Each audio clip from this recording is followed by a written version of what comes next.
ఓం శ్రీ సాయిరామ్.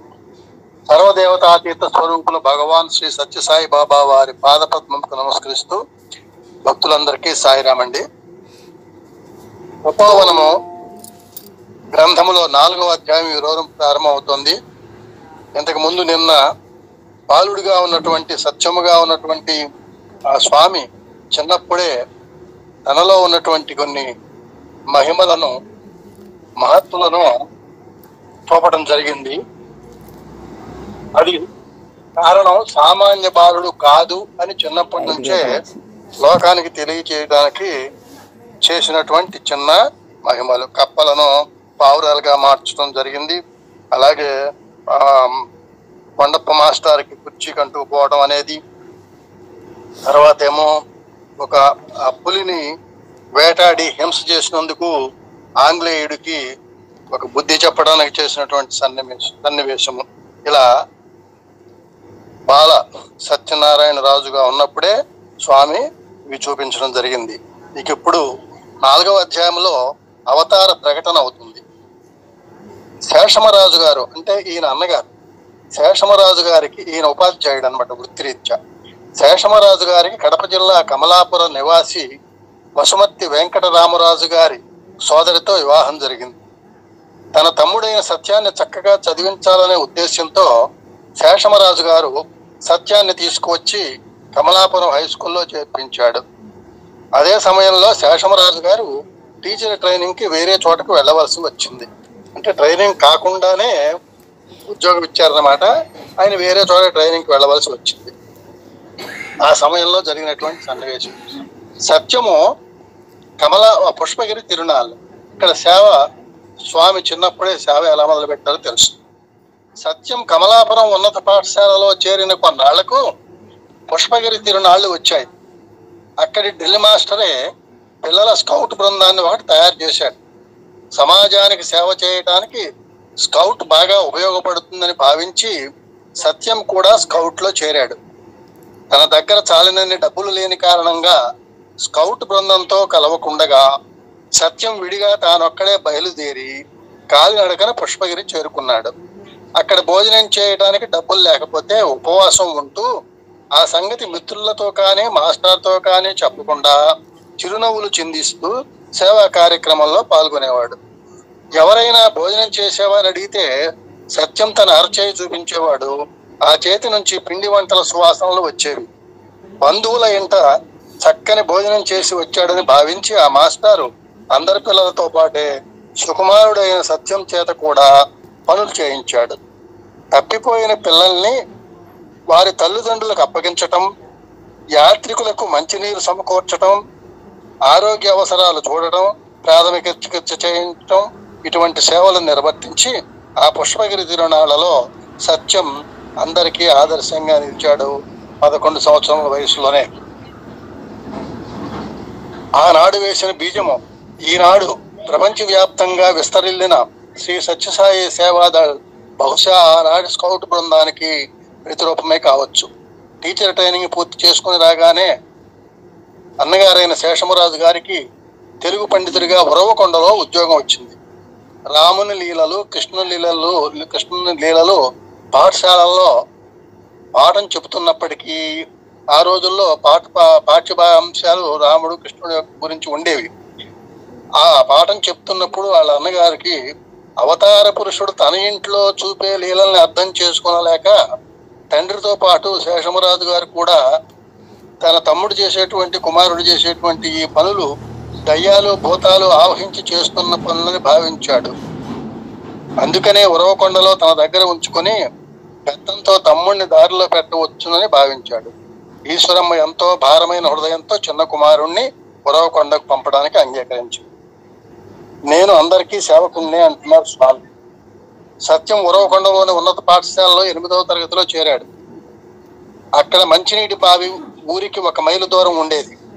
అన్నగారి కుటుంబం కోసమై సత్యం అంత దూరం నుంచి కావడితో ఉదయం 2-3 సార్లు, సాయంత్రం 2-3 సార్లు మంచినీళ్ళు తెచ్చేవాడు. అప్పుడు పొరుగున ఉన్నవారు సత్యం మెత్తదనం గమనించి బాబు మాకు కూడా కాసిన మంచినీళ్ళు తెచ్చి పెడతావా అని అడిగేవారు.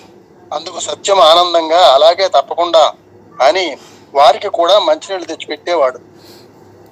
సత్యం సెలవులకు పుట్టపర్తి వచ్చినప్పుడు మాతృదేవత ఈశ్వరమ్మ తన చిన్న కుమారునికి ఒంటికి నూనె రాసి తలంటి పోద్దామని చూస్తే భుజం మీద నల్లగా కమిలినట్లుగా మచ్చపడి ఉంది. ఆమె సత్యాన్ని భుజం మీద ఆ విధంగా మచ్చ ఎందుకు పడింది అని అడిగింది. ముందు సమాధానం చెప్పలేదు సత్యం. మళ్ళీ మళ్ళీ అడిగేటప్పటికీ మందహాసం చేస్తూ, అన్నయ్య కుటుంబానికి నీళ్లు కావడితో తెచ్చాను, బహుశా అందువల్ల మచ్చపడి ఉంటుంది అన్నాడు. వాళ్ళకు మంచినీళ్లు నువ్వు ఎందుకు తేవాలి అని దుఃఖోద్వేగంతో ఆ తల్లి ప్రశ్నించింది. అప్పుడు సత్యం, వాళ్ళు ఆ ఉప్పు నీళ్లతో ఎలా బ్రతుకుతారు, అయినా నేను వచ్చింది సేవ చేయడానికే కదమ్మా అన్నాడు. ఆ మాటలకు ఆ తల్లి హృదయం తల్లడిల్లిపోయింది.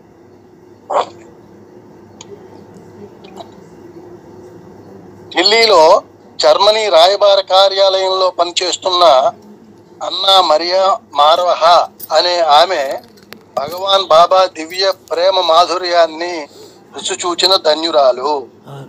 మరొక సన్నివేశం మొదలుతుంది, అందుకని కొత్త పేరు పరిచయం అయింది ఇక్కడ. ఢిల్లీలో జర్మనీ రాయబారి కార్యాలయంలో పనిచేస్తున్న అన్నా మరియా మార్వహ ఆమె పేరు. ఆమె భగవాన్ బాబా దివ్య ప్రేమ మాధుర్యాన్ని రుచి చూచిన ధన్యురాలు. ఆమె ఒకసారి పుట్టపర్తి వచ్చి, స్వామి మీ తత్వం ఏమిటి నాకు అర్థం కావడం లేదు అన్నది. అప్పుడు భగవాన్ బాబా, ఏమున్నదమ్మా, నేను అందరికీ సేవకుణ్ణి అన్నారు. ఆ సమాధానం విని ఆమె వెక్కి వెక్కి ఏడ్చింది. ఎందుకు బాబా మీరు అలా అంటారు అన్నది.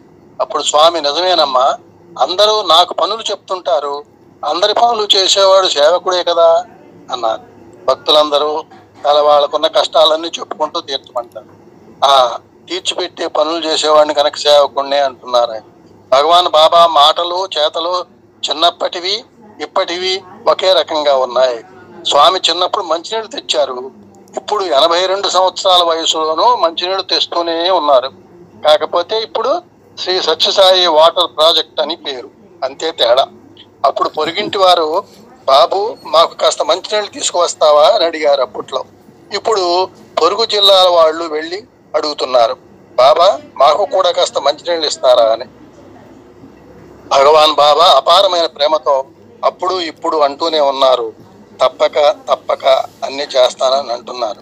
పుట్టపర్తి ఎక్కడున్నదో మొదటిసారిగా తెలుసుకుని పుట్టపర్తి చుట్టుపక్కల జిల్లాల వాళ్ళు వచ్చి ఆ తల్లిని అనగా సాయిని, అమ్మా మంచినీళ్ళు అని అడుగుతుంటే 1000 తల్లుల ప్రేమతో కాదు 1 తల్లుల ప్రేమతో సాయిమాత హృదయం కరిగిపోయి, పాపం ఎప్పుడూ రాని పిల్లలు నా దగ్గరకు వచ్చి పంచపక్ష ప్రమాణాలు కాదు కేవలం మంచినీళ్ళు అడుగుతున్నారే అని, అలాగే తప్పకుండా అంటున్నారన్నమాట. ఒక దేశం ఒక ప్రభుత్వం చేయలేని పనిని స్వామి ఒక్కరే నిర్వహిస్తూ తన పిల్లలైన ఈ మానవుల కోసం 100 కోట్ల రూపాయలు ఆ వాటర్ ప్రాజెక్టులపై ఖర్చు చేస్తున్నారు. ఆ స్వామి రుణం ఏ మానవుడైనా తన జన్మకాలంలో తీర్చుకొనగలడా అంటున్నారు రచయిత జంజాల వెంకటేశ్వర శాస్త్రి గారు. శ్రీ సత్యసాయి సుజల స్రవంతి పథకం ఇప్పటి వరకు 751 గ్రామాలు 11 పట్టణాలలో విస్తరించి ప్రపంచంలో 9వ వింతగా వెలుగొందుతున్నది. 2500 కిలోమీటర్ల పొడవు గల పైపులలో నిరంతరం మంచినీరు ప్రవహిస్తూ లక్షలాది రాయలసీమ వాసుల దాహార్తిని తీర్చడంలో సత్యసాయిబాబా వారి అపారమైన కరుణయే అడుగడుగునా కనిపిస్తుంది. ఇది ఆయన సేవాభావం, ప్రేమ. తర్వాత చెప్పినట్లు చేస్తారా. ఉరవకొండలో చదువుకునే రోజుల్లోనే తమ్మిరాజు అనే ఉపాధ్యాయుని ప్రేమపూర్వకమైన ప్రోత్సాహం వల్ల సత్యం మానవతా విలువలతో కూడిన చిన్న నాటకాన్ని రచించాడు. ఇది ఆనాటికి ఈనాటికి కూడా మార్గదర్శకంగా ఉన్నటువంటి నాటకం. ఆయన స్వయంగా రాశారు. పేరు చెప్పినట్లు చేస్తారా దాని పేరు. ఇందులోని కథ చూస్తే ఆనాడు కాదు ఈనాటికి మానవుల భావాలు అలాగే ఉన్నాయి అనిపిస్తుంది. మొదటి రంగంలో ఒక స్త్రీ భాగవతం చదివి తోటి స్త్రీలకు అర్థం చెబుతూ ఉంటుంది. సందర్భవశాత్తు ఆమె వారితో సోమరులకు తుడకాయులకు దాన ధర్మాలు చేయక, అశక్తులకు కుంటి గురుడ్డి ముసలివారులకు దాన ధర్మాలు చేయమని హితవు చెప్తుంది. కొంతసేపటికి ఆ స్త్రీలందరూ వెళ్ళిన తర్వాత ఒక అంధుడు వచ్చి తనకు సహాయం చేయమని ప్రార్థించాడు. ఆ స్త్రీ అతనిని అసహించుకుని అక్కడ నుండి పంపించి వేస్తుంది. ఆ తర్వాత పట్టెనామాలు ధరించి తంబురమీటుతూ ఒక హరిదాసు రాగా అతనికి ఆ తల్లి బియ్యము డబ్బులు ఇచ్చి పాదాలకు నమస్కరించి అతని ఆశీర్వాదములను అర్థిస్తుంది. ఈ దృశ్యం చూసిన ఆమె కుమారుడు కృష్ణుడు అనే బాలుడు, అమ్మా నీవు పురాణం చెప్పేటప్పుడు బోధించింది ఏమిటి, ఇప్పుడు చేసింది ఏమిటి అని అడిగితే ఆమె కోపంతో నోరుమొయ్యి, ఎవరైనా చెప్పినట్లు చేస్తారా అంటుంది. ఇక రెండవ రంగంలో ఒక ఆఫీసులో పనిచేస్తూ ఉన్న ఆ బాలుని తండ్రి తన కుమారుడు ఆఫీసుకు రాగా విద్య యొక్క గొప్పతనం గురించి చెప్పి ఎన్ని కష్టాలు సహించైనా విద్యను నేర్చుకోవాలని బోధిస్తుంటాడు. ఆ మాటలు కిటికీలోంచి వింటున్న ఒక పేద విద్యార్థి వచ్చి, అయ్యా మీ వంటి పుణ్యాత్మ సహాయంతో స్కూలు జీతం కట్టి చదువుతున్నాను. ఈ నెల జీతం కట్టడానికి ₹1 తక్కువగా ఉంది, సహాయం చేయండి అని అడుగుతాడు. అప్పుడు ఆ వ్యక్తి తన దగ్గర దమ్మిడి లేదని ఖాళీ తోలు సంచి చూపించి అతనిని పంపించి వేశాడు, అంటే పర్సన్. కొద్దిసేపట్లో ఆ ఆఫీసులోని గుమాస్తా మిత్రులందరూ వచ్చి నూతనంగా వచ్చిన తమ అధికారికి అల్పాహార విందు ఏర్పాటు చేస్తే బాగుంటుందని అంటే ఆ వ్యక్తి ఆ ఆతిథ్యం ఘనంగా భారీ ఎత్తున జరగాలి అని ఖర్చులు గాను ₹20 తీసి ఇస్తాడు. ఇందాక రూపాయి కూడా లేదన్నవాడు. ఆ దృశ్యం చూసిన కృష్ణుడు తన తండ్రితో, మీరు విద్య యొక్క ఆవశ్యకత గురించి గొప్పగా చెప్పారు, ఆ పేద విద్యార్థి వచ్చి ₹1 అడిగితే లేదన్నారు, ఈ దుబారా ఖర్చులకు ₹20 ఎందుకు ఇచ్చారు అని అడిగాడు తండ్రిని. అప్పుడు ఆ తండ్రి అతనిపై మండిపడి, ఎవరైనా చెప్పినట్లు చేస్తారా, నోరు మూసుకొని స్కూలుకు పో అని తిడతాడు. ఇది రెండవ సన్నివేశం. ఆఖరికి మూడవ రంగంలో కృష్ణుడు పాఠశాలకు వెళ్లి తరగతి గదిలో కూర్చొనగా పాఠం చెప్పే గురువు గారు ఆదుర్దాగా వచ్చి, ఈ రోజు స్కూల్ ఇన్స్పెక్టర్ వస్తున్నాడు, మనకి 23 పాఠాలు అయ్యాయి, కానీ ఆ ఇన్స్పెక్టర్ అడిగితే 32 పాఠాలు అయ్యాయి అని చెప్పాలి. గాంధీ గారి విషయంలో కూడా ఇదే మనం చదువుకున్నాం. నేను మీకు ఇప్పుడు 33వ పాఠం చెప్పి ఆయన ఎదుట ఈ పాఠాన్నే కొత్తగా చెప్తున్నట్లు మరలా చెప్తాను. మీకు చెప్పిన ప్రశ్నలనే ఆయన ఎదుట అడుగుతాను, వాటికి సమాధానాలు చెప్పాలి అంటూ హెచ్చరించాడు. అప్పుడు కృష్ణుడు మాస్టర్ని ఒంటరిగా కలుసుకుని, అయ్యా 33వ పాఠం సత్యహరిశ్చంద్రుని గురించి కదా, ఆ పాఠం చెబుతూ కూడా మీరు ఈ విధంగా మమ్మల్ని అసత్యం పలకమనడం భావ్యమేనా అని అన్నాడు. అప్పుడు గురువు గారు కోపించి, ఎవరైనా చెప్పినట్లు చేస్తారా అని తీవ్రంగా బాలుణ్ణి మందలిస్తాడు. ఇక 4వ రంగంలో కృష్ణుడు పుస్తకాలు పారవేసి నేను స్కూలుకు పోనని మొండి పట్టుపడతాడు. ఇంటి దగ్గర తల్లిదండ్రులు మాస్టర్కి కబురు చేస్తారు. తల్లి, తండ్రి, మాస్టర్ ఈ ముగ్గురు ఎదుట ఆ బాలుడు, మీరు నాకు మంచి చదువు నేర్పుతున్నారు, కానీ మీరు మంచిని ఆచరించనివ్వడం లేదు, ఇదేనా మీరు నాకు బోధించేది, ఇటువంటి చదువు నాకు వద్దు అని వారి హృదయాలకు హత్తుకునే విధంగా చెబుతాడు. అప్పుడు వారు ముగ్గురు తాము చేసినది తప్పేనని ఒప్పుకొని పశ్చాత్తాపం పొందుతారు. ఇది వృత్తాంతం. సత్యం తన 12 సంవత్సరాల వయసులో వ్రాసిన ఈ నాటకంలో కృష్ణుడు పాత్రను తానే ధరించి లోకానికి హితమును ప్రబోధించాడు. ఆనాడు ఆయనే ఆ నాటకంలో పాల్గొంది. ఆనాటికి ఈనాటికి స్వామి ప్రబోధాలలో చెప్పడం కాదు, చెప్పినట్లు చేయండి అనే అభిభాషణం విశ్వమంతటికి శంకారామం వలె వినిపిస్తోంది. స్వామి తదుపరి తన యొక్క సశరీరంగా ఉన్నంతసేపు కూడా ఆయన చెప్పిన బోధనలలో ఎంతైనా సరే, ఎంత చేశాము అని కాదు, ఎంత సిన్సియర్గా చేశాము, పేరు కోసం కాకుండా సిన్సియర్గా ఎంత చేశామో, ప్రేమతో ఎంత చేశామో అని ఆయన చెప్పిందే చేయాలి తప్ప చెప్పింది వేరు చేసేది వేరు అనగా త్రికరణ శుద్ధి లేకుండా ఏది చేయకూడదు అని ఈ నాటిక ద్వారా చెప్పడం జరిగింది. ఇప్పటికీ కూడా బాల వికాస్ విద్యార్థులతో ఈ నాటికను సత్యసాయి బాల వికాస్ పాఠశాలల్లో వేయించుతూనే ఉంటారు. చిన్నప్పటి నుంచి మంచి ఆదర్శం నేర్పాలని. సాయిరామండి.